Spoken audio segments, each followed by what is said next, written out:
Hello Internet, my name's Lave and this week I watched Doctor Strange, Marvel's latest addition to their ever-expanding universe, which now includes magic and sorcery. In terms of bringing their obscure characters to the big screen, I think Doctor Strange is somewhere in the middle. He's not as obscure as Ant-Man or Guardians of the Galaxy, but then he's not as recognisable as Captain America or Iron Man. And if I'm honest, I'm not really familiar with the character or his canon. The only reason why I do know him is because he popped up in the 90s Spider-Man cartoon. I loved that cartoon. So Benedict Cumberbatch stars as Dr. Stephen Strange, a brilliant but arrogant neurosurgeon who really likes the finer things in life, and if I'm honest, he's actually a bit of a dick. Whilst he is good at what he does, he only does it when he knows it's going to work and if it advances his career and his reputation. But he gets his comeuppance when he crashes his car and completely smashes up the nerve endings in his hands, so he spends his entire fortune on experimental treatments trying to cure himself.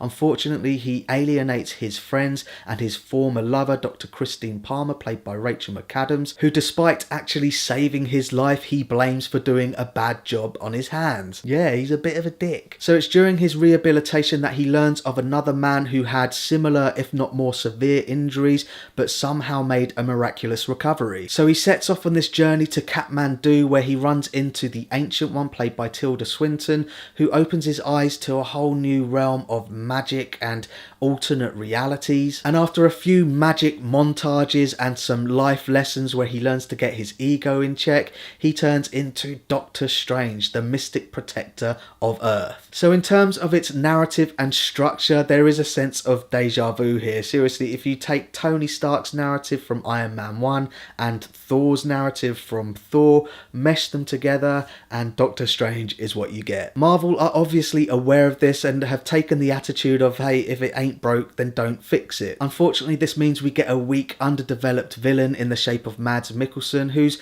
motives are explained, but essentially he's playing second fiddle to another big baddie. Now, I'm not going to spoil anything, but what I will say is that it strays awfully close to Fantastic Four Rise of the Silver Surfer territory. It did remind me of that, but they do handle it a lot better, and as I say, I'm not too familiar with Doctor Strange's canon, so it could be a really good interpretation, I don't know. At the end of the day, this film feels like another Phase 2 film where they're essentially setting it up for bigger stories further down the line, particularly with regards to Chiwetel Ejiofor's character. There is a lot of references and Easter eggs to the Avengers. The MacGuffin is back, and one of the Avengers even makes an appearance in one of the end credit scenes. Performance-wise, I thought Tilda Swinton stood out as the Ancient One. I wasn't sure if they were going to keep her sex ambiguous, but they do refer to her as a her throughout the entire film. Benedict Cumberbatch is really good as Doctor Strange, although I did have my reservations when he was first cast, purely because I'd seen a couple of other roles where he was doing an American accent and it just sounded a bit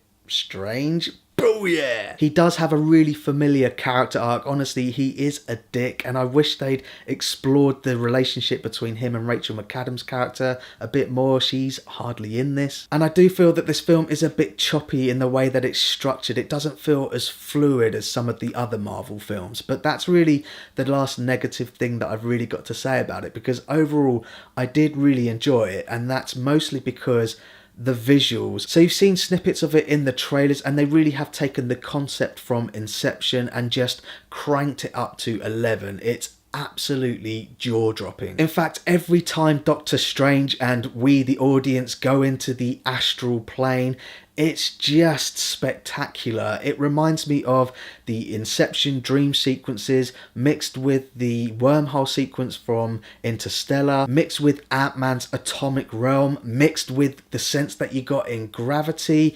Honestly, Salvador Dali would cream his pants if he saw it. It's just really high concept, surreal stuff, and I'd absolutely recommend you go and see this on the biggest screen possible and in 3D. It's worth the price of admission on the visuals alone. So that's my thoughts on Doctor Strange, and pause the video if you want to take a closer look at my enjoyment tracker now. I hope I've given a balanced review. There are a lot of flaws in it for sure, and it does feel very familiar, and the fact that it is visual effects driven doesn't make it completely shallow. I wish they had explored the relationship between Doctor Strange and Dr. Palmer, but other than that, I did really enjoy this. It's sort of nearly as cool as Iron Man and sort of nearly as funny as Ant-Man, but visually it's way ahead of them. It's mind-blowing stuff. It's definitely not the best Marvel film, but it's definitely not the worst by any means. I would absolutely recommend you go and see it. If you liked any of the other films, go and see it. So thanks very much for watching my review of Doctor Strange. I really do appreciate it. If you can, give this video a like and don't forget to share the lave. Shambhala! Is it Shambhala?